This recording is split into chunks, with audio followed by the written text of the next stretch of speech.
The Sturmgeschütz III is a direct-fire infantry support vehicle used by the German Army in World War II.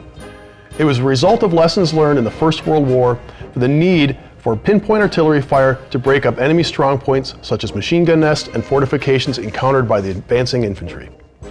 5 prototype Sturmgeschütz vehicles were manufactured in 1937 based on the hulls of the newly designed Panzer III chassis. Early marks of the StuG III, Ausf A through D, featured the 7.5 centimeter short barrel howitzer mounted in a low casement rather than a tank-like turret. The vehicles were quickly put into full production. The first Sturm artillery battalions were formed from troops taken from regular artillery units.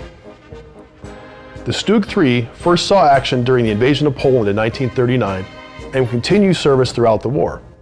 It became the most widely produced armored vehicle used by the Wehrmacht and saw several upgrades and improvements. When more heavily armored Russian tanks were encountered, such as the T-34 and KV-1, a long-barrel, high-velocity gun was introduced, starting with the Ausf F series in 1942. From this point onwards, the StuG III's role increasingly shifted from artillery to that of a tank destroyer. To fill the gap in the assault artillery, a new variant was produced called the Sturmhaubitze 42, mounting a 10.5 centimeter howitzer on the StuG III Ausf F chassis. The final and eventually most numerically produced StuG III would be the Ausf G series.